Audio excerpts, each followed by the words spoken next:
다 죽여버린다. 이란 혁명수비대가 한국 선원 38명을 볼모로 잡았습니다.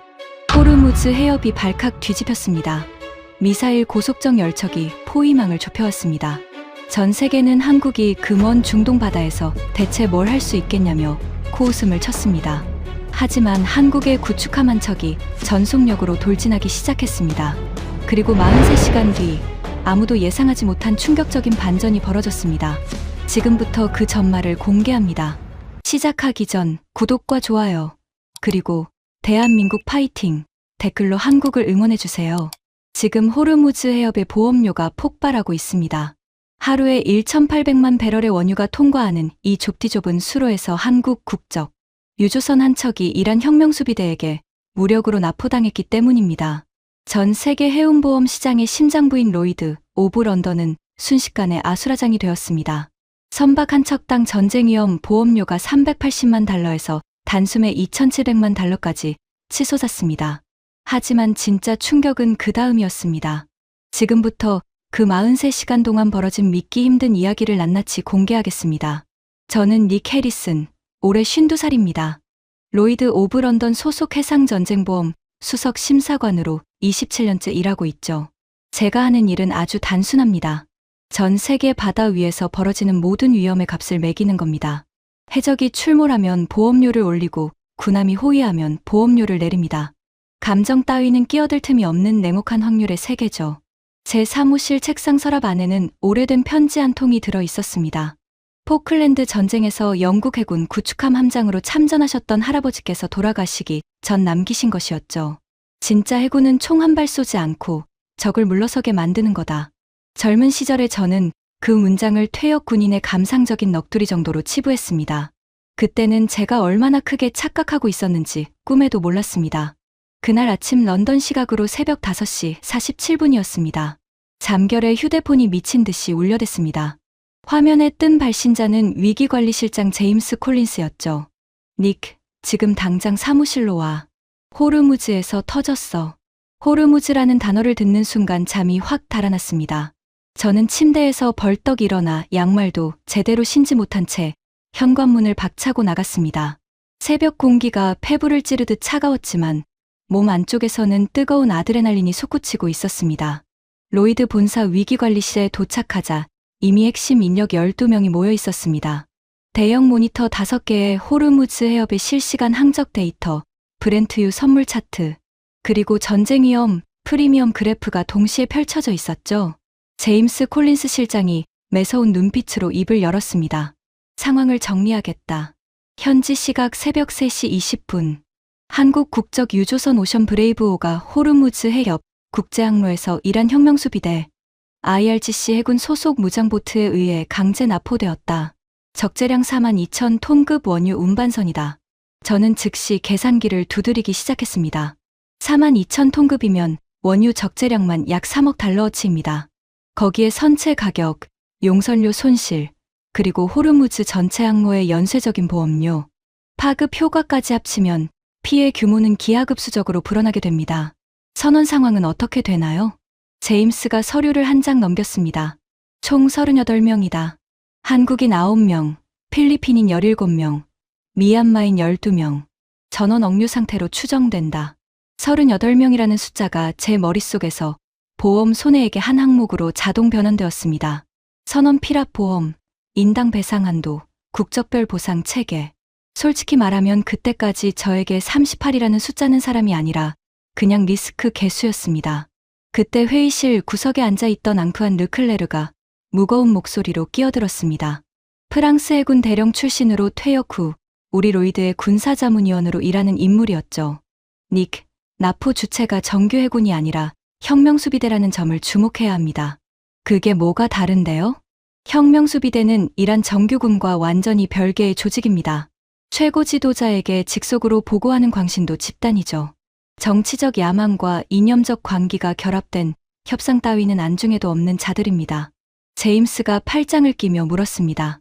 한국 측 대응은 어떻게 될 것 같나? 저는 어깨를 으쓱해 보였습니다.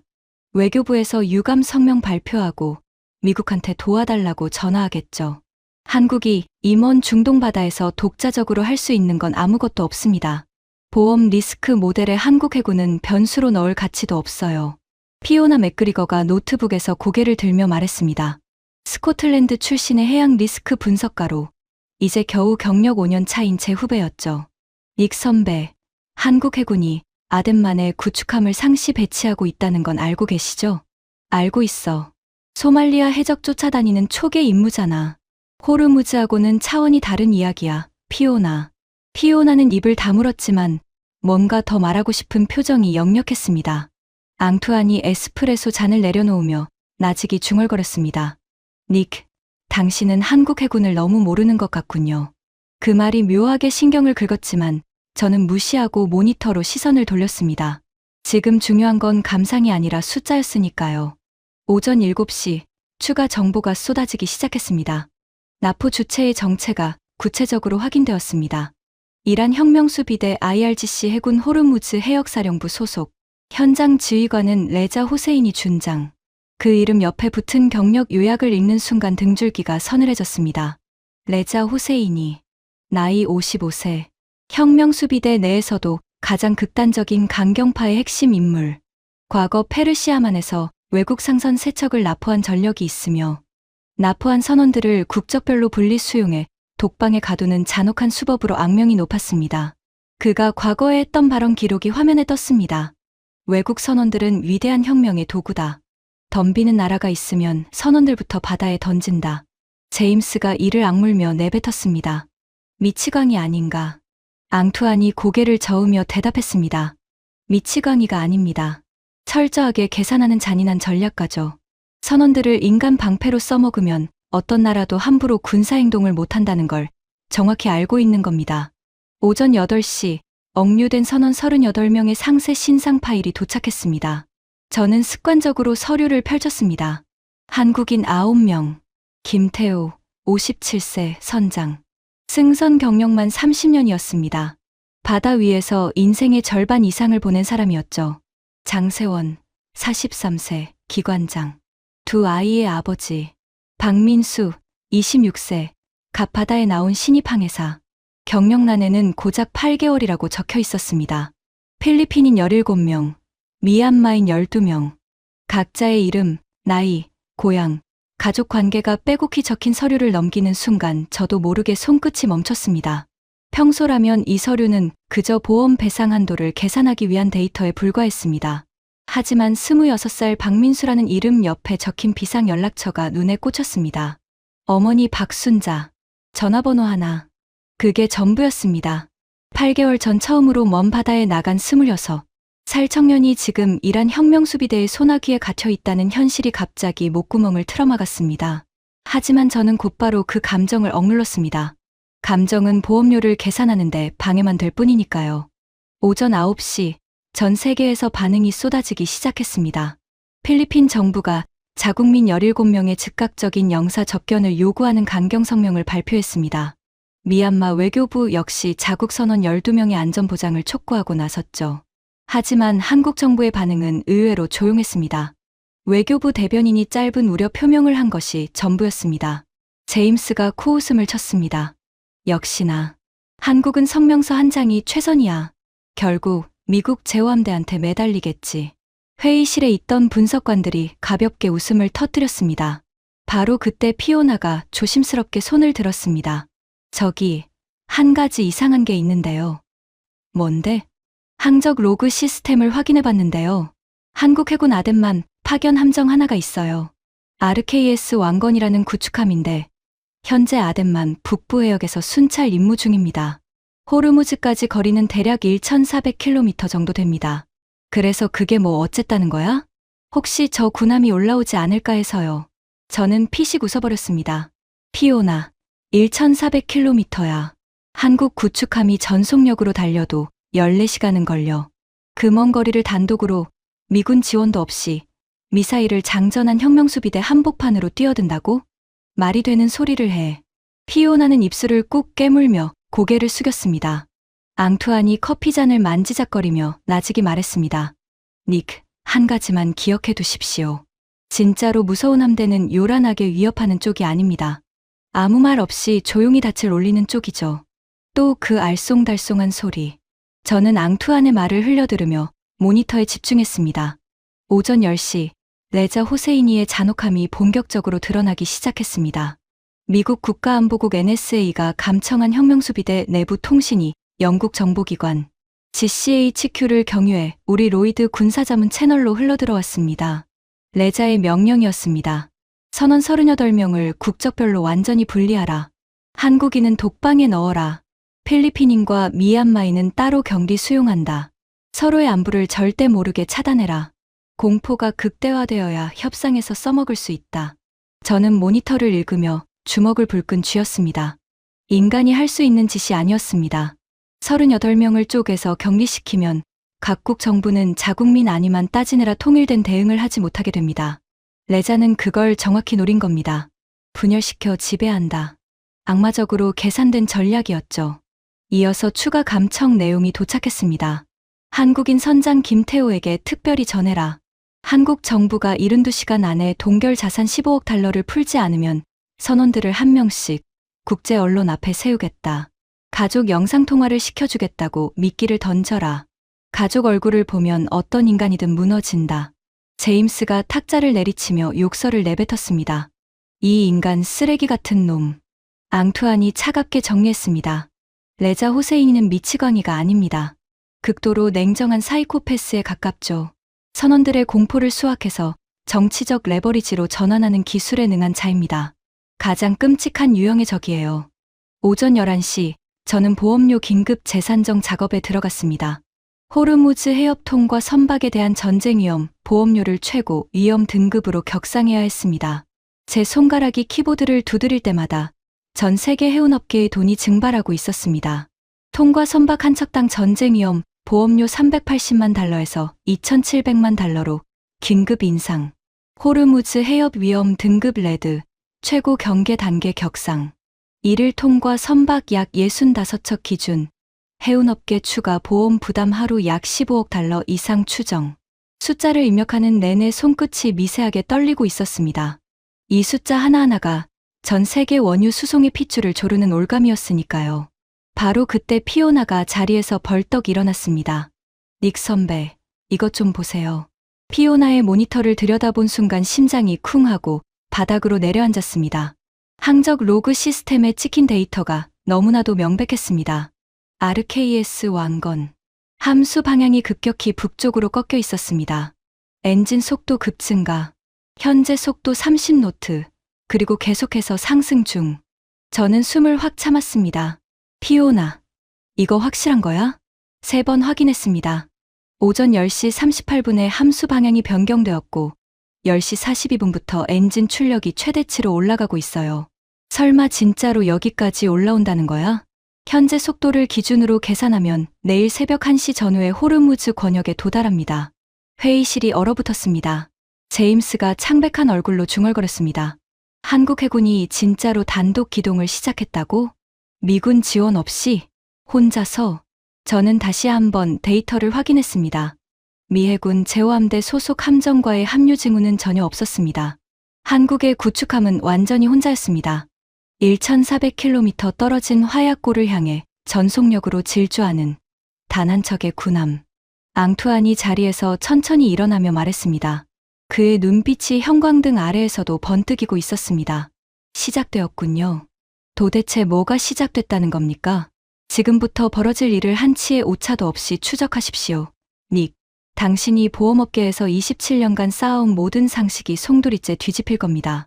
저는 앙투안의 과장된 경고를 코웃음치며 무시했습니다. 한국 해군의 구축함 한 척이 대체 뭘 할 수 있겠어? 미사일을 잔뜩 실은 혁명수비대 고속정 무리 한가운데로 덩치 큰 표적판을 자진해서 갖다 바치는 꼴 아닌가? 하지만 책상 서랍 안에 잠들어 있던 할아버지의 오래된 편지가 불현듯 머릿속을 스치고 지나갔습니다.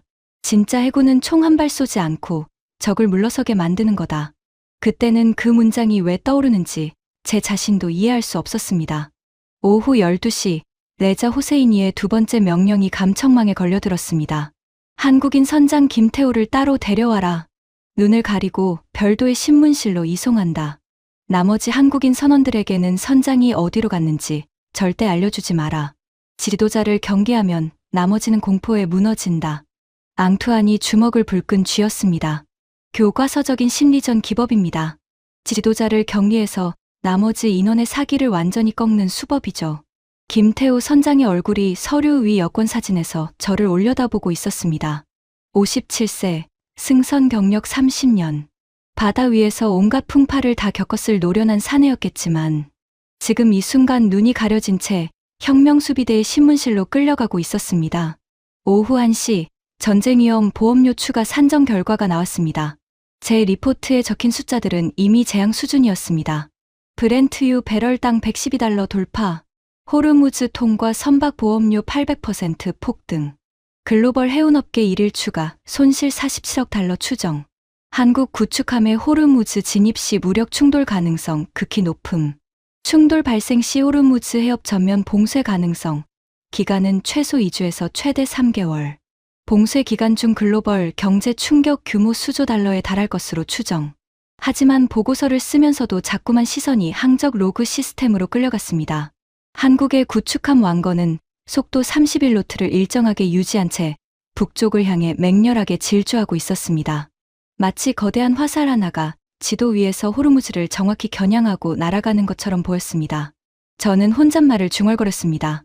한국 해군 구축함 한 척이 대체 뭘 할 수 있다는 거지?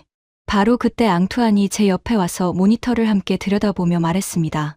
닉, 당신에게 한 가지 질문을 하겠습니다. 40년도 더 전 포클랜드 전쟁 때 영국 해군이 왜 13,000km를 원정한 줄 아십니까? 섬을 탈환하려고요. 아닙니다. 섬 위에 있던 영국 국민을 지키기 위해서입니다. 지금 한국이 하려는 일이 정확히 그겁니다. 1,400km 떨어진 바다에 자국민 9명이 갇혀 있으니까요. 필리핀인 17명과 미얀마인 12명까지 합치면 38명의 생명이 저 미치광이 손에 달려 있는 겁니다. 하지만 앙투안, 구축함 한 척으로 뭘 어떻게 하겠다는 거예요? 혁명수비대 고속정이 때로 달려들면 포위당해서 끝장이잖아요. 앙투안이 묵직한 눈빛으로 저를 쏘아보았습니다. 그게 바로 당신이 모르는 부분입니다. 한국 해군은 당신이 생각하는 것과 완전히 다른 해군이에요. 조만간 두 눈으로 직접 보게 될 겁니다. 앙투안은 그 말을 남기고 자리로 돌아갔습니다. 저는 모니터 속 붉은 점 하나가 호르무즈를 향해 맹렬히 움직이는 것을 뚫어지게 바라보았습니다. 두 개의 시계가 동시에 돌아가고 있었습니다. 하나는 레자 호세이니가 38명의 선원들을 쪼개고 경계하고 위협하는 잔혹한 시계. 다른 하나는 한국의 구축함이 1,400km를 가르며 하얗고를 향해 질주하는 돌격의 시계. 두 시계의 바늘이 겹치는 순간이 바로 내일 새벽입니다. 저는 할아버지의 편지를 떠올리며 책상 서랍을 무의식적으로 만지작거렸습니다. 진짜 해군은 총 한 발 쏘지 않고 적을 물러서게 만드는 거다. 할아버지, 정말로 그런 해군이 이 세상에 존재하기나 합니까? 오후 3시 한국 구축함 왕건의 속도가 32노트까지 올라갔습니다. 최대 전투 속력에 가까운 수치였습니다. 저는 계산기를 두드려봤습니다. 현재 속도를 유지하면 내일 새벽 1시경에 호르무즈 해협 국제해역 경계선에 도달합니다. 그때까지 남은 시간은 약 10시간. 피오나가 긴장된 목소리로 물었습니다. 닉 선배, 보험 리스크 등급을 한 단계 더 올려야 하지 않을까요? 한국 군함이 호르무즈에 진입하면 무력 충돌 가능성이 급격히 올라갑니다. 저는 잠시 생각하다가 고개를 끄덕였습니다. 맞아. 최악의 시나리오를 반영해야 해. 제 손이 키보드를 두드렸습니다. 호르무즈 해협 전쟁 위험 등급 블랙 격상. 이것은 로이드 오브 런던 역사상 극히 드물게 발동되는 최고 위험 단계였습니다. 마지막으로 블랙 등급이 발동된 건 걸프전 당시였죠. 제임스가 제 어깨 너머로 화면을 들여다보며 낮게 신음했습니다. 블랙 등급이라니. 이거 호르무즈 전체가 사실상 전쟁구역으로 선포되는 거잖아. 숫자가 말하는 대로 따라가는 겁니다. 감정을 빼고 확률만 보면 무력 충돌 가능성은 78%까지 올라가 있어요. 오후 5시, 레자 호세이니의 세 번째 명령이 감청되었습니다. 이번 것은 이전 것들과 차원이 달랐습니다. 한국 군함이 호르무즈를 향해 오고 있다는 정보를 입수했다. 좋다. 덤벼라. 선원 38명을 유조선 갑판 위로 끌어올려라. 저놈들이 한 발이라도 쏘는 순간 선원들이 먼저 피를 본다는 걸 전 세계에 똑똑히 보여줘야 한다. 회의실 공기가 얼어붙었습니다. 앙투안이 이를 악물며 말했습니다. 인간 방패 배치 명령입니다. 38명을 갑판 위에 세워놓고 한국 군함의 사격을 물리적으로 불가능하게 만들려는 겁니다. 닉, 이건 지금까지와는 완전히 다른 차원의 리스크입니다. 제임스가 벽을 한 대 치며 내뱉었습니다. 이 미친놈이 진짜로 사람을 방패막이로 쓴다고? 국제법이고 뭐고 다 씹어먹겠다는 거잖아. 저는 서류 위에 놓인 선언 명단을 다시 한번 바라보았습니다. 26세 박민수, 비상연락처 어머니 박순자. 이 청년이 지금 이 순간 눈이 가려진 채 갑판 위로 끌려나가고 있을지도 모른다는 생각이 들자 위장이 비틀리는 듯한 구역질이 올라왔습니다. 하지만 그보다 더 소름 끼쳤던 건 레자의 계산이 너무나도 정확했다는 점입니다. 선원들을 갑판에 세워놓으면 한국 군함은 절대로 한 포를 쏠 수 없습니다. 그 순간 총을 쏘면 구하러 온 자국민을 자기 손으로 죽이는 끔찍한 역설에 빠지게 되니까요. 오후 7시 추가 정보들이 폭포처럼 쏟아졌습니다. 한국 서울에서 긴급 국가안전보장회의 NSC가 소집되었다는 속보가 떴습니다. 미국 국무부가 양측에 극도의 자제를 촉구하는 성명을 냈습니다. 유가는 배럴당 $118까지 치솟았고 제가 산정한 전쟁위험 보험료는 벌써 3차례나 추가 인상되어 선박 한 척당 $3,200만 육박하고 있었습니다. 하지만 한국 정부의 공식 반응은 여전히 미묘하게 절제되어 있었습니다. 외교부 대변인의 두 번째 브리핑은 단 3문장이었습니다. 억류된 선원들의 안전 확보가 최우선이다. 모든 가능한 채널을 통해 긴밀히 협의 중이다. 추가 사항은 확인되는 대로 발표하겠다. 제임스가 비웃었습니다. 3문장이 전부야? 이것 봐. 역시 성명서가 최선인 나라라니까. 하지만 앙투아는 정반대의 표정을 짓고 있었습니다. 입꼬리가 미세하게 올라가 있었습니다. 닉, 당신 한국 정부의 저 짧은 성명이 무엇을 의미하는지 아십니까? 외교적 무능을 의미하는 거 아닙니까? 정반대입니다. 말을 아끼는 건 이미 행동을 개시했다는 뜻이에요. 요란하게 떠들 필요가 없을 만큼 모든 준비가 완료되었다는 의미입니다. 진짜 무서운 건 사자가 포효하는 순간이 아니라 소리 없이 사냥감을 향해 낮게 엎드리는 순간이죠. 저는 앙투안의 말을 반쯤만 믿으며 다시 항적 로그를 확인했습니다. 완건, 속도 32노트, 호르무즈까지 남은 거리 약 680km, 도착 예정 시각 새벽 1시 전후, 변함없이 한치의 흔들림도 없이 직선으로 질주하고 있었습니다. 오후 9시 레자 후세이니가 또다시 잔혹함의 수위를 한 단계 끌어올렸습니다. 감청된 내용에 따르면 격리 수용된 한국인 선원 9명 중 가장 어린 박민수, 항해사에게 특별한 협박이 가해졌습니다. 너희 어머니 전화번호를 알고 있다. 한국 정부가 말을 듣지 않으면 내 어머니에게 직접 전화를 걸겠다. 아들이 이란 바다 한가운데서 어떤 꼴을 당하고 있는지 실시간으로 들려줄 거야. 저는 모니터 앞에서 주먹을 부르르 떨었습니다. 26세.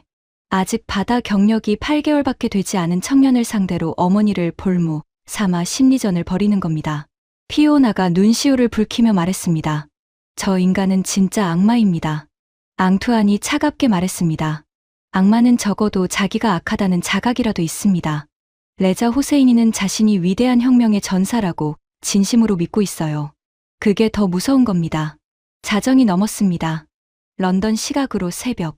사무실에 남아있는 사람은 저, 피오나, 앙투안, 그리고 제임스 실장뿐이었습니다. 나머지 직원들은 교대 근무를 위해 퇴근했죠. 항적 로그의 붉은 점이 호르무즈 해협의 입구까지 거의 다가와 있었습니다. 현재 속도 32노트, 호르무즈 국제해역 경계선까지 남은 거리 약 90km. 도착 예상 시각 새벽 1시 30분. 그리고 반대편에서는 이란 혁명수비대의 고속정 편대가 요격 대기 위치로 이동하고 있었습니다. 감청된 정보에 따르면 반다르 아바스 해군 기지에서 미사일 탑재 고속정 8척이 출동했습니다. 시속 45노트 이상의 초고속 기동으로 호르무즈 국제해역을 향해 돌진하고 있었죠. 저는 2개의 항적 데이터를 하나의 화면에 겹쳐서 띄웠습니다. 한쪽에서는 5,500톤의 거대한 구축함이 북쪽으로 맹렬히 올라오고 있었습니다. 다른 한쪽에서는 85톤짜리 고속정 8척이 서쪽으로 죽일 듯이 달려가고 있었습니다. 두 무리가 만나는 지점은 호르무즈 해협 한가운데였습니다. 피오나가 떨리는 목소리로 말했습니다. 예상 조우 시각은 새벽 2시 전후입니다. 제임스가 괴로운 듯 얼굴을 두 손으로 쓸어내렸습니다. 이거 진짜로 한바탕 붙겠는 건가? 닉, 실제 교전이 벌어지면 어떻게 되는 거야? 호르무즈 해협이 전면 봉쇄됩니다. 하루 1,800만 배럴의 원유 수송이 완전히 끊기는 겁니다. 브렌트유는 배럴당 $150를 가볍게 돌파할 것이고 전쟁 위험 보험료는 측정 불능 상태에 빠집니다. 글로벌 경제 충격은 수조 달러 규모를 넘길 거예요. 하지만 닉, 그것보다 더 끔찍한 건 따로 있잖아. 저는 고개를 끄덕였습니다. 38명의 선원입니다. 교전이 시작되는 순간 레자는 그들을 인간 방패로 쓸 겁니다. 국적별로 쪼개서 분산 배치하고 최악의 경우에는 바다에 던질 수도 있습니다. 새벽 1시 30분 시스템 경보가 울렸습니다. RKS 왕건, 호르무즈 해협 국제 해역 경계선 진입 완료. 화면 속 붉은 점 하나가 마침내 경계선을 넘어섰습니다. 한국의 구축함이 호르무즈 해협의 심장부로 진입한 겁니다. 저는 헉하고 숨을 참았습니다. 이제 진짜 돌이킬 수 없는 강을 건넜습니다. 앙투안이 시계를 확인하며 낮게 말했습니다.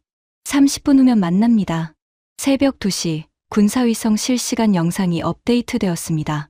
화면 속에 왕건의 거대한 선체가 나타났습니다.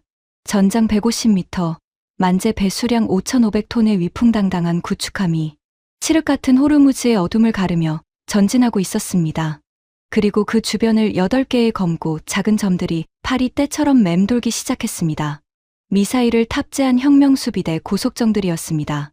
양측 간거리 약 7해리, 13km 남짓입니다. 피오나가 창백한 얼굴로 보고했습니다. 적 고속정 8척이 왕건을 중심으로 포위 대형을 짜고 있습니다. 속도는 40노트 이상, 맹렬하게 거리를 좁혀오고 있어요. 미 해군 비밀 감청 채널을 통해 현장의 무선 교신이 포착되기 시작했습니다. 미확인 전투함정. 이곳은 위대한 이란 혁명수비대가 통제하는 작전 수역이다. 지금 즉시 기동 방향을 변경하고 이 해역에서 퇴각하라. 여기는 대한민국 해군 소속 군함이다. 이곳은 국제법에 의해 항행의 자유가 완벽히 보장되는 국제공해상이다. 우리는 불법적으로 억류된 다국적 선원 38명의 생명과 안전을 직접 확인하기 위해 이곳에 왔다. 이것은 최종 경고다. 30분 안에 이 수역을 떠나지 않으면 즉각적인 군사적 조치를 취하겠다. 우리는 정당한 국제법적 근거에 의해 이 해역에 진입했으며 단 1인치도 물러서지 않을 것이다. 무선 교신이 거칠게 끊어졌습니다. 제임스가 넋 나간 듯 중얼거렸습니다. 한국 군함이 진짜로 안 물러선다고? 저 미사일 고속정들 한가운데서 앙투안이 고개를 끄덕이며 말했습니다. 물러서지 않을 겁니다. 처음부터 물러설 생각이었다면 1,400km를 전속력으로 달려오지 않았겠죠. 새벽 2시 20분 포위망이 급격히 조여들었습니다. 고속정 8척이 사방에서 왕건을 에워싸며 거리를 좁혀왔습니다. 7해리에서 5해리로, 5해리에서 3해리로, 3해리는 약 5.5km. 대함 미사일을 발사하면 피할 새도 없이 직격하는 절대적 유효 사거리였습니다. 피오나가 비명에 가까운 목소리로 보고했습니다. 적 고속정들이 전방위 포위망을 형성했습니다. 거리 3해리, 계속 좁혀지는 중입니다. 바로 그때 왕건의 함교에서 내려진 명령이 감청되었습니다. 전부 각 함포 및 근접 방어, 무기 체계의 실전 대기 태세로 전환하라. 단, 본관의 명령이 떨어지기 전까지 선제 발포는 절대 금한다. 절대 금한다. 저는 그 세 글자를 되뇌며 경악했습니다. 사방에서 미사일을 장전한 고속정들이 달려들고 있는데 쏘지 말라는 명령이라니. 이건 인내심이 아니라 자살행위에 가깝지 않습니까? 앙투안이 고개를 저었습니다. 아닙니다. 저것이 바로 극한의 절제입니다. 먼저 쏘는 순간 모든 것이 끝나요. 38명의 선원은 즉시 인간 방패가 되고 호르무즈는 불바다가 됩니다. 한국 해군은 그걸 정확히 알고 있는 겁니다. 총을 쏠 수 있는 능력을 완벽히 갖추되 절대 먼저 방아쇠를 당기지 않는다. 이게 얼마나 어려운 일인지 당신은 상상도 못할 겁니다. 새벽 2시 40분 포위망이 이에리까지 좁혀졌습니다. 약 3.7km. 육안으로 서로의 함포가 어디를 겨누고 있는지 확인할 수 있는 치명적 거리였습니다. 바로 그때 피오나가 외쳤습니다. 닉 선배, 이거 보세요. 한국 해군 구축함 왕건에 대한 상세 이력이에요. 제가 미 해군 공개 데이터베이스에서 뽑아왔습니다. 피오나가 화면에 띄운 정보를 읽는 순간 제 두 눈이 휘둥그레졌습니다. RKS 왕건, DDH-978점. 만재 배수량 5,500톤급 헬기 탑재형 구축함. 대한민국 해군 특수임무단 청해부대, 아덴만, 파병 이력 16년. 소말리아 해역 무장해적 세력과의 실제 화력, 교전 및 선박 탈환 작전 7회 성공. 예멘 내전 당시 교전 지역 한복판을 관통하며 자국민 및 외국인 연합 철수 작전 수행. 호르무즈 해협 고위험군 상선 호송 임무 3회 완수. 탑승 승조원 320명. 그중 실전 교전 경험 보유자 비율 82%. 현재 승선 중인 UDT 특수전단 대원 24명 전원 아덴만, 실전 투입 경력 보유. 현 지휘관 박진혁 대령. 청해부대 파병만 5회. 저는 의자 등받이에 털썩 기대며 숨을 내쉬었습니다. 이 구축함은 제가 생각했던 그런 함정이 아니었습니다. 16년간 세계에서 가장 위험한 바다를 돌아다니며 실전을 치르고 또 치른 뼛속까지 전투로 단련된 노련한 전사였습니다. 소말리아 해적 쫓아다니는 수준이라고 비웃었던 제 자신이 부끄러워졌습니다. 피오나, 이 정보 왜 진작 안 보여줬어? 보여드렸잖아요. 선배가 안 들으셨죠? 피오나의 말에 아무런 반박도 할 수 없었습니다. 앙투안이 팔짱을 끼며 물었습니다. 이제 좀 보이십니까, 닉? 당신이 보험 리스크 모델에 넣을 가치도 없다고 했던 그 해군의 진짜 정체가. 저는 말없이 고개를 끄덕였습니다.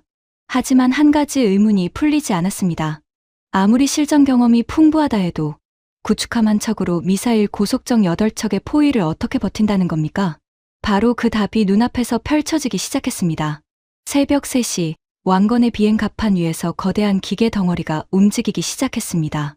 함재 헬리콥터, 대잠수함 작전용으로 개발되었지만 정찰 및 경무장 타격에도 운용되는 슈퍼링스 기종이었습니다. 커다란 메인 로터가 공기를 찢으며 회전하기 시작했고 국횡음과 함께 갑판을 박차고 하늘로 솟아올랐습니다. 비행 고도는 놀랍도록 낮았습니다. 수면에서 불과 80m 남짓. 고속정들의 머리 위를 위협적으로 맴돌기 시작한 겁니다. 감청된 혁명수비대 교신이 들려왔습니다. 그 망할 헬기를 당장 착륙시켜라. 우리 작전 공역을 침범하는 행위다. 우리 항공기는 국제해역상공에서 정당한 정찰 임무를 수행 중이다. 헬기에 대한 어떠한 적대 행위도 대한민국을 향한 전면적인 도발로 간주하겠다. 제임스가 경악하며 물었습니다. 저 미친 상황에서 헬기까지 띄운다고? 앙투안이 설명했습니다. 입체적 억지력 전개입니다. 해상에서는 구축함의 한 포가, 공중에서는 헬기가 고속정들의 정수리를 내리찍을 수 있다는 메시지를 시각적으로 각인시키는 겁니다. 3차원 포위를 역으로 당하고 있다는 공포를 심어주는 전술이죠. 새벽 3시 15분, 레자 호세이니의 진짜 광기가 터졌습니다. 고속정 한 척이 미친 듯이 속도를 높여 왕건의 함수 쪽으로 맹렬하게 돌진하기 시작했습니다. 거리가 순식간에 좁혀졌습니다. 2해리, 1.5해리, 1해리. 1해리는 1.85km.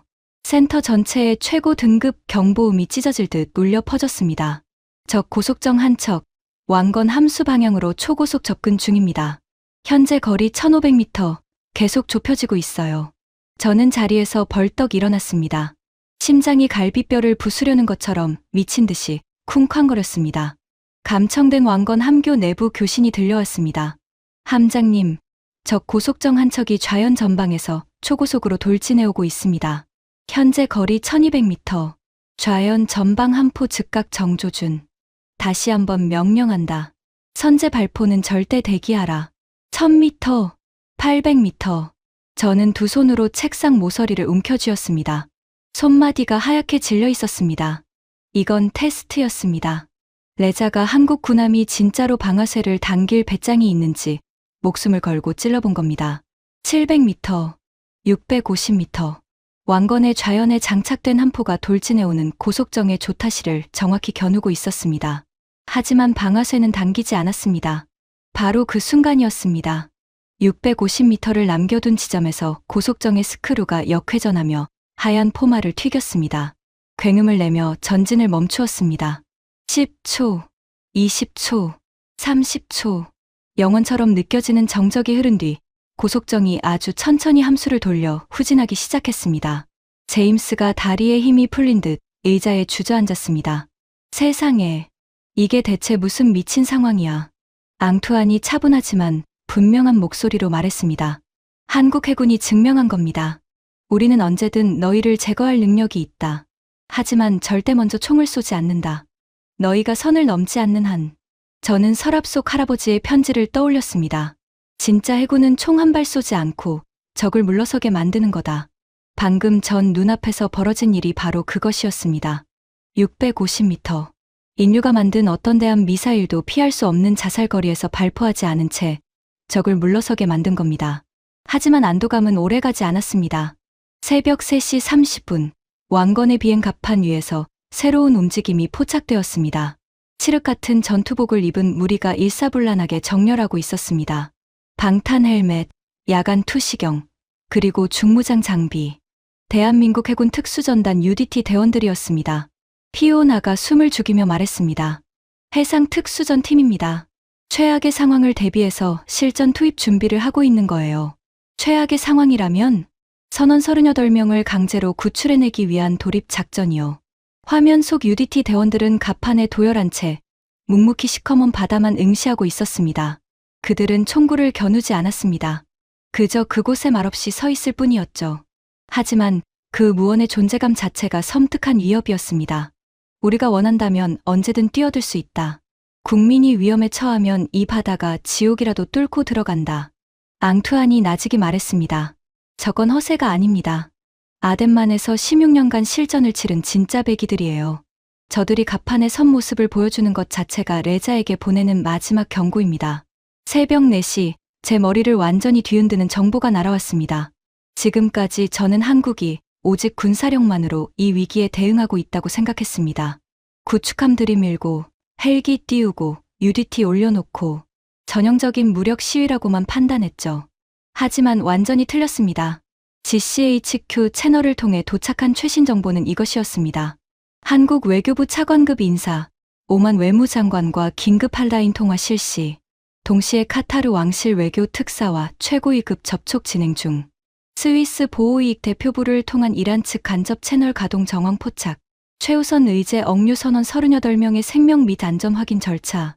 저는 모니터를 2번, 3번 다시 읽었습니다. 한국이 무장 구축함을 들이밀면서 동시에 3개의 외교 채널을 가동하고 있었습니다. 한 손에는 칼을 들고 다른 한 손으로는 상대가 체면을 지키며 물러설 수 있는 비상구를 만들고 있었던 겁니다. 앙투안, 이건 대체 무슨 전략입니까? 앙투안이 조용히 미소 지었습니다. 투트랙입니다. 군사적 억지력으로 상대의 멱살을 틀어주고 외교적 채널로는 상대가 명분을 챙기며 빠져나갈 황금 사다리를 뚝딱뚝딱 조립하는 겁니다. 양손잡이 전략이에요. 이건 영국도 쉽게 하지 못하는 고도의 기술입니다. 하지만 레자 같은 광신도한테 외교가 통할까요? 레자한테 직접 통하는 게 아닙니다.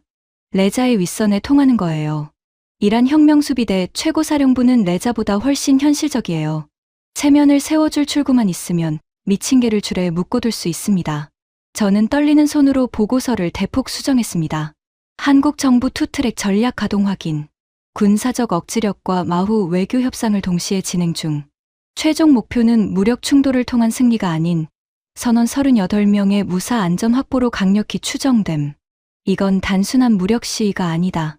철저하게 계산되고 완벽하게 설계된 최고 수준의 전략적 기동이다.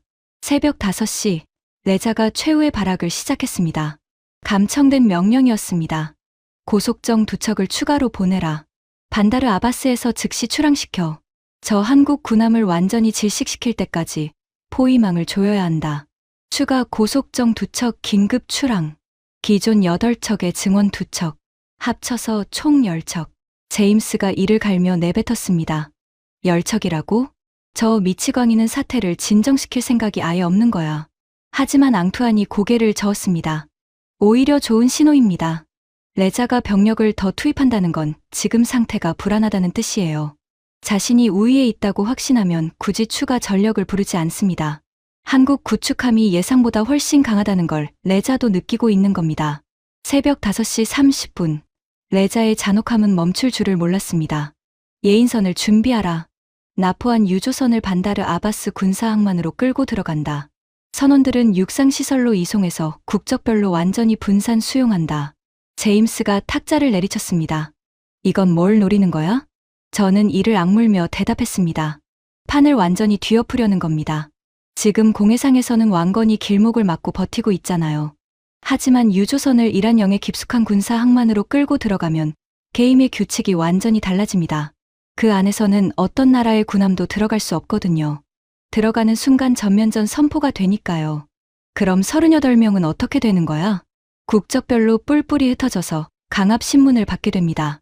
인간 방패의 가치가 기하급수적으로 올라가는 거죠. 한 명씩 따로 협박하고 한 명씩 따로 영상을 찍어서 각국 정부를 분열시킵니다. 빼내려면 몇 년이 걸릴 수도 있어요. 피오나가 참았던 눈물을 닦으며 물었습니다. 왕건은 지금 뭘 하고 있어요? 저는 항적 로그를 확인했습니다. 미동도 하지 않고 있었습니다. 공해상과 이란 영해의 경계선상에 바위처럼 멈춰 서 있었습니다. 왜 안 쫓아가는 거예요? 저 경계선을 넘어 이란 영해 깊숙이 진입하는 순간, 그건 구출 작전이 아니라 타국에 대한 군사적 침략 행위가 됩니다. 아무리 한국 해군이라 해도 국제법의 벽을 제 발로 걷어찰 수는 없는 겁니다. 하지만 유조선이 끌려가면 모든 게 끝장 아닌가요? 아직 끝이 아닙니다. 저는 다시 외교 채널 정보를 확인했습니다. 한국 외교부가 오만과 카타르를 통해 이란 외무부의 긴급 역제안을 타전한 내용이 포착되어 있었습니다. 핵심 내용은 놀라울 만큼 정교했습니다. 국제적 십자사 ICRC 소속 중립 옵저버를 납포, 유조선에 파견하여 선원 38명의 건강 상태와 생존 여부를 확인한다. 선원 가족과의 화상 통신을 보장한다. 납포된 선박 자체는 현 위치에 그대로 유지한다. 즉, 이란의 체면을 건드리지 않는다. 선박 석방과 배상 문제는 오직 외교 채널을 통해서만 논의한다. 앙투안이 감탄하며 말했습니다. 대단한 설계입니다. 한국은 유조선을 당장 돌려달라고 하지 않았어요. 그걸 요구하면 혁명수비대의 체면이 바닥에 나뒹굴게 되니까요. 대신 선원들의 안전만 확인하겠다는 최소한의 요구를 던진 겁니다. 이건 정치적 굴복이 아니라 인도주의적 관용 조치로 포장할 수 있어요. 강경파들도 자존심을 구기지 않고 받아들일 수 있는 유일한 타협점이죠. 저는 그 순간 모든 퍼즐이 맞춰지는 것을 느꼈습니다. 왕건의 거침없는 돌격은 단순한 무력 시위가 아니었습니다. 가장 강력한 협상 카드였습니다. 전방에서 무장한 군함이 상대의 목줄을 틀어주고 버티는 동안 후방에서는 노련한 외교관들이 상대가 체면을 지키며 물러설 수 있는 비상구를 깎아 만들고 있었던 겁니다. 새벽 6시 한국 대통령의 긴급 대국민 담화가 발표되었습니다. 억류된 선원의 안전이 국가의 절대적 최우선 원칙이다. 가용한 모든 수단을 총동원하여 마지막 한 명까지 반드시 보호하겠다. 동시에 평화적 해결을 위한 외교적 노력도 병행하고 있다. 대한민국 최고 통수권자의 확고한 의지가 전 세계에 공식 천명된 순간이었습니다. 저는 모니터 화면을 번갈아 바라보았습니다. 좌측 화면은 10척의 고속정과 한 척의 구축함이 피말리는 대치를 벌이고 있는 호르무즈의 해상 전장. 우측 화면은 보이지 않는 곳에서 치열한 암투가 벌어지고 있는 글로벌 외교 무대. 거대한 톱니바퀴가 소름 끼치도록 정밀하게 맞물려 돌아가고 있었습니다. 새벽 7시, 레자가 결국 최후의 한 수를 내밀었습니다. 고속정 10척 전체가 일제히 엔진을 괴성내며 왕건을 향해 전면적인 압박 기동을 시작한 겁니다. 평균 대치 거리가 1.5해리까지 무너져 내렸습니다. 약 2.7km. 한 포만으로도 서로를 찢어발길 수 있는 자살 거리였습니다. 감청된 왕건 함교의 교신이었습니다. 함장님, 적 고속정 전 편대가 전방위 압박 기동 중입니다. 평균 거리 1.5해리로 급격히 좁혀지고 있습니다. 전 무장체계 최종 실전 타격 태세 돌입. 전 승조원 절대 침착함을 잃지 마라. 내 명령 없이 방아쇠에 손대는 자는 군법회의에 세운다. 박진혁 대령의 목소리는 바위처럼 차분했습니다. 5,500톤짜리 구축함으로 10척의 고속정 사이에서 미세한 거리, 조절 기동을 하면서 적의 도발에 말려들지 않고 그러면서도 1인치도 물러서지 않는 전술. 앙투안이 경외감을 감추지 못하며 말했습니다. 상식을 초월하는 조함술입니다. 포위당한 상태에서 저런 정밀 기동이 가능하다는 것 자체가 말이 안 돼요. 실전 경험 없이는 절대로 나올 수 없는 기술입니다. 새벽 8시, 레자가 마지막 도박을 걸었습니다. 고속정 한 척이 AIS 선박 자동식 별장치의 신호를 고의로 차단한 뒤 레이더 화면에서 완전히 사라져버렸습니다. AIS 스푸핑 기만 전술이었습니다. 적함이 자신의 식별 신호를 꺼버리고 엉뚱한 가짜 좌표를 레이더에 쏘아보내는 고도의 기만술. 3분 뒤 사라졌던 고속정의 신호가 갑자기 부활했습니다. 하지만 그 위치가 끔찍했습니다. 왕건의 좌연 측면 불과 400m. 센터 전체에 최고 등급 경보음이 다시 울렸습니다. 적 고속정 좌연 초근접 거리에서 기습 출현. 현재 거리 400m. 직접 충돌 코스입니다. 400m, 200m. 더 이상 미사일이 필요 없는 거리였습니다. 백길이 부딪히면 그 자체로 전멸입니다. 왕건의 좌연에 장착된 펠랭스 근접 방어 기관포가 돌진하는 고속정의 조타시를 정확히 겨눴습니다. 하지만 방아쇠는 여전히 당기지 않았습니다. 150m. 피오나가 비명을 질렀습니다. 부딪혀요. 충돌 직전의 찰나, 고속정이 급격히 방향타를 비틀어 왕건의 거대한 선체 옆을 머리카락 한 올 차이로 스쳐 지나갔습니다. 60m. 파멸까지 남았던 거리. 고속정이 일으킨 거대한 파도가 왕건의 선체를 때렸습니다. 저는 다리에 힘이 풀려 의자에 주저앉았습니다. 손끝이 하얗게 떨리고 있었습니다. 앙투안이 무거운 목소리로 말했습니다. 레자가 시험한 겁니다. 한국 군함이 진짜로 쏠 배짱이 있는지 목숨을 걸고 찔러본 거예요. 그리고 한국 해군의 대답은 명확했습니다. 우리는 언제든 너희를 박살낼 수 있다. 하지만 절대 먼저 방아쇠를 당기지 않는다. 너희가 선을 넘지 않는 한 60m. 양쪽 중 어느 한쪽의 지휘관이라도 그 2초 동안 공포에 질려 과잉 반응을 했더라면 이 해협의 모든 것은 불바다가 되어 끝장났을 겁니다. 새벽 9시 감청된 레자 측의 내부 교신이 들려왔습니다. 사령관님, 상황이 심상치 않습니다.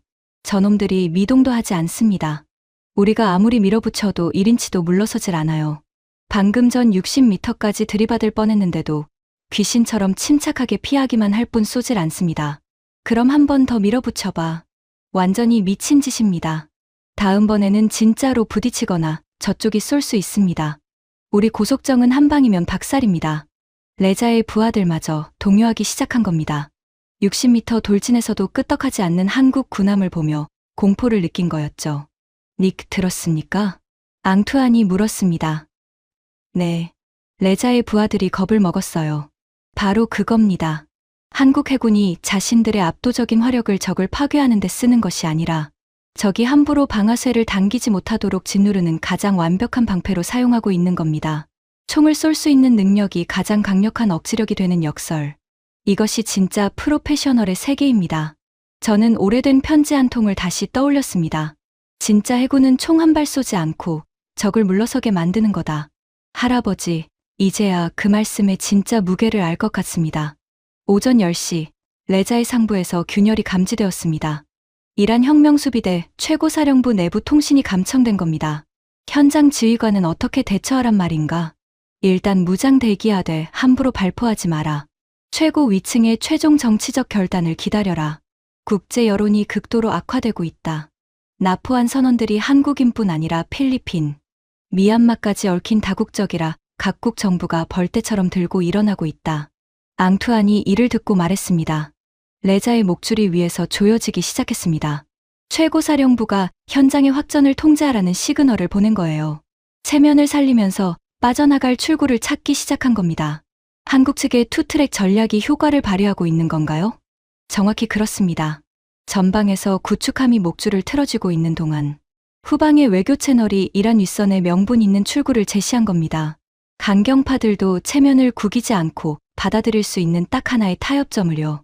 오전 11시 카타르 정부의 특별 외교 특사가 전격적으로 움직였습니다.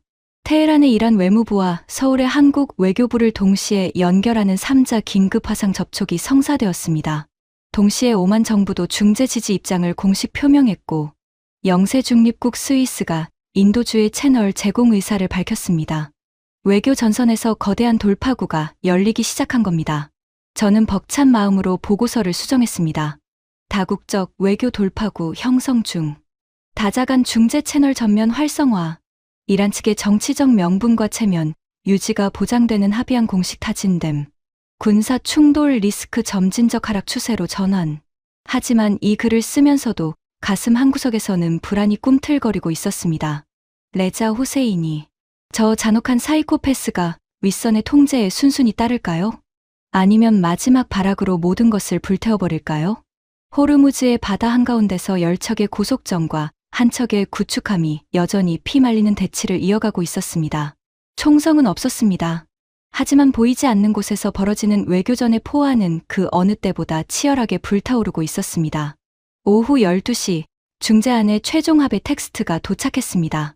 카타르 정부 특별 외교 특사가 테헤란과 서울을 동시에 연결하는 3자 채널을 통해 양측에 공식 타전한 내용이었습니다. 조항 1 스위스 국적의 국제적 십자사 ICRC 중립옵저버 대표단을 납포. 유조선 오션 브레이브호에 즉각 파견한다. 조항 2 억류 선원 38명, 전원에 대한 중립적 건강 검진을 실시하고 본국 가족과의 화상통신을 전면 허용한다. 조항 3 납포된 선박 자체는 이란 측의 체면을 고려하여 현 해상 위치에 그대로 유지한다. 조항 4 선박 석방 및 배상 관련 후속 논의는 군사적 개입 없이 오직 외교 채널만을 통해 진행한다. 저는 한 조항 한 조항을 읽으며 감탄을 금할 수 없었습니다. 양쪽의 체면과 명분을 기가 막히게 절충해낸 외교 예술의 극치였습니다. 한국 측은 선원의 안전이라는 핵심 목표를 관철했고 이란 측은 선박 억류라는 정치적 성과를 유지할 수 있었습니다. 하지만 가장 중요한 문제가 남아 있었습니다. 과연 레자 후세이니가 이 합의안에 순순히 따를 것인가? 오후 1시 이란 혁명수비대 최고사령부에서 현장으로 하달된 지시가 감청되었습니다. 현장 전 고속정 편대는 교전 대기 태세를 해제하고 질서 있게 단계적 철수를 준비하라. 저는 숨을 확 참았습니다. 제임스가 의자에서 벌떡 일어났습니다. 단계적 철수 준비라고?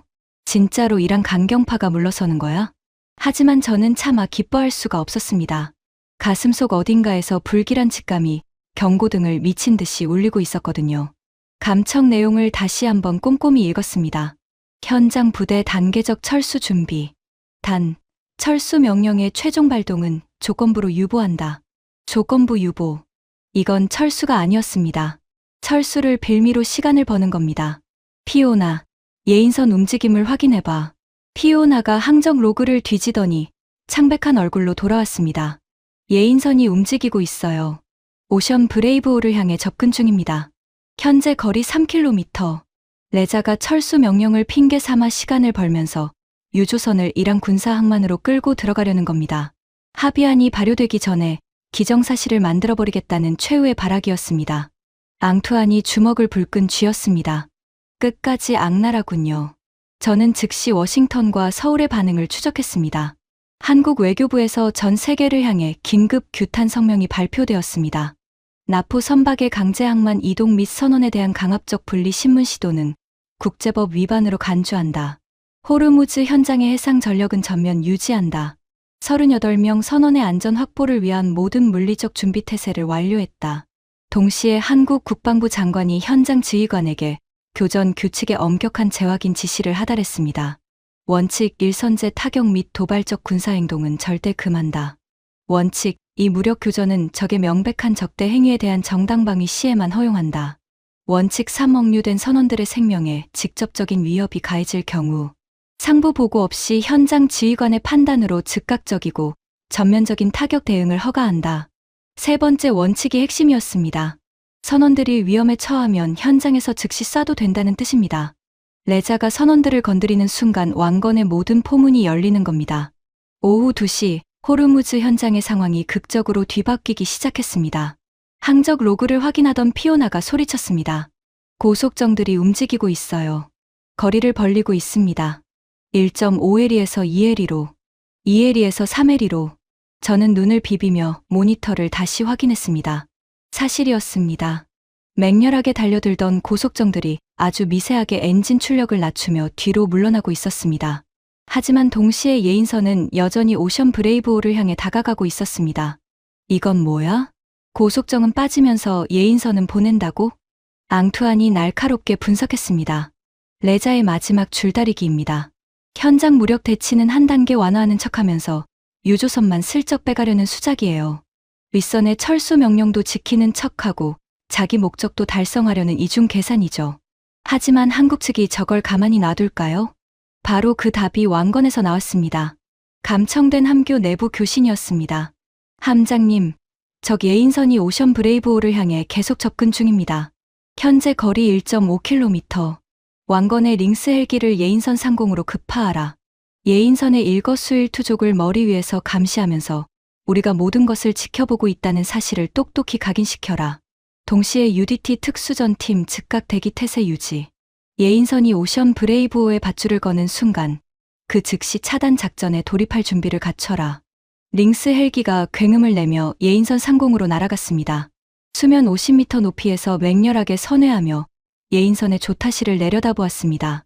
동시에 왕건의 갑판에서는 UDT 대원들이 고속 고무보트에 탑승하여 출격 준비를 마쳤습니다. 예인선의 움직임이 눈에 띄게 느려졌습니다. 그리고 10분 뒤 예인선은 오션 브레이브호로부터 2km 거리에서 완전히 정지했습니다. 밧줄을 걸지 못한 겁니다. 머리 위에서 헬기가 내리찍고 있고 바다 위에서는 무장한 특수부대원들이 고무보트에 올라타 대기하고 있는 상황에서 감히 손을 뻗지 못한 겁니다. 앙투안이 고개를 끄덕이며 말했습니다. 왕건이 막아냈습니다. 유조선의 강제 이동을 물리적으로 저지한 겁니다. 총 한 발 안 쏘고요. 오후 3시 결정적인 순간이 다가왔습니다. 카타르 정부가 양측의 최종 합의안의 이행을 공식 촉구했습니다. 동시에 오만 외무장관이 이란 외무부에 직접 전화를 걸어 즉각적인 이행을 요청했습니다. 한국 외교부 장관도 오만, 카타르 채널을 통해 이란 측에 마지막 정치적 메시지를 보냈습니다. 합의안의 이행 데드라인은 오늘 오후 6시. 이 시한 안에 구체적 조치가 개시되지 않으면 다음 단계의 조치로 전면 이행한다. 다음 단계가 무엇인지는 명시되지 않았습니다.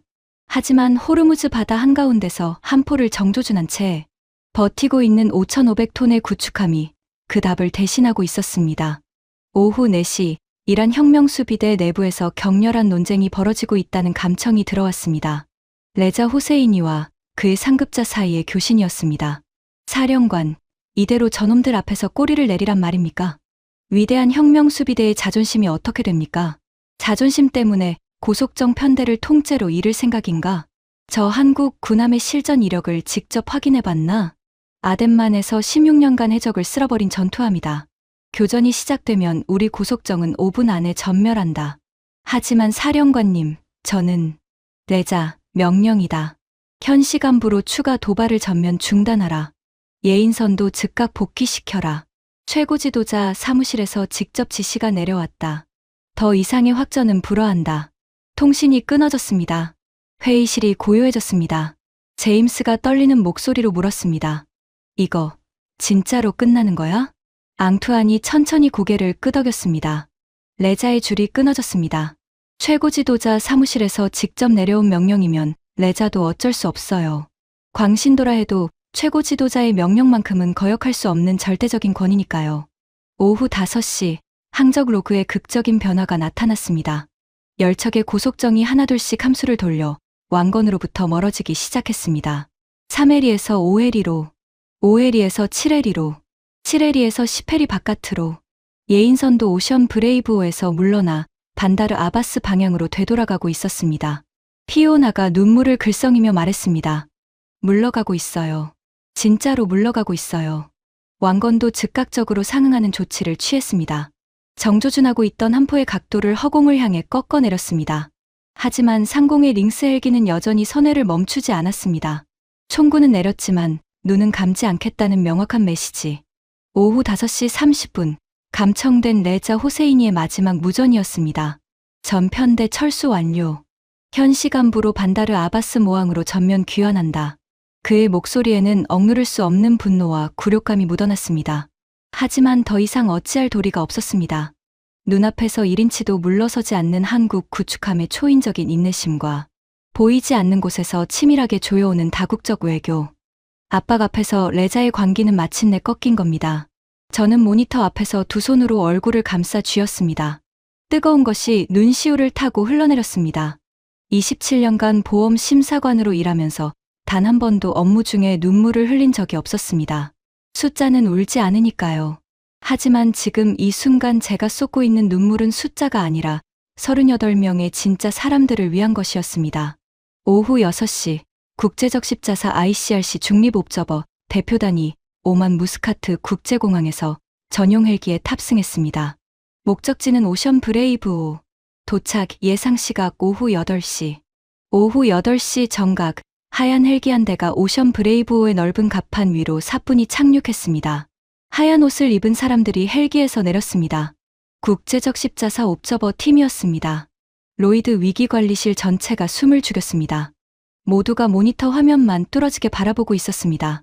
오후 9시 국제적 십자사 옵저버 팀의 중간 보고가 타전되었습니다. 납포된 다국적 선원 38명, 전원의 생존이 완벽하게 확인되었습니다. 전반적인 건강 상태는 양호하며 일부 피로가 누적되었으나 심각한 외상이나 부상자는 없습니다. 38명 전원 무사. 저는 다리에 힘이 완전히 풀려 의자 등받이에 깊이 파묻혔습니다. 김태우 선장, 57세, 무사. 장세원 기관장, 43세, 무사. 박민수 항해사, 26세, 무사. 비상연락처 어머니 박순자. 이 순간 그 어머니에게 전화가 갈 겁니다. 아들이 살아있다고, 무사하다고, 곧 집에 돌아온다고. 제임스가 다가와 제 어깨를 묵직하게 두드렸습니다. 닉 해냈어. 끝났어. 저는 말없이 고개를 끄덕였습니다. 눈물이 멈추질 않았습니다. 앙투안이 조용히 다가와 제 앞에 섰습니다. 닉, 이제 아시겠습니까? 네. 제가 완벽하게 틀렸습니다. 한국 해군을 보험 리스크 모델에 넣을 가치도 없다고 했던 제 자신이 너무나도 부끄럽습니다. 앙투안이 미소 지었습니다. 부끄러워할 필요 없습니다. 중요한 건 깨달은 겁니다. 저는 책상 서랍에서 할아버지의 편지를 꺼냈습니다. 진짜 해군은 총 한 발 쏘지 않고 적을 물러서게 만드는 거다. 할아버지. 이제야 이 문장의 진짜 무게를 뼈속 깊이 알게 되었습니다.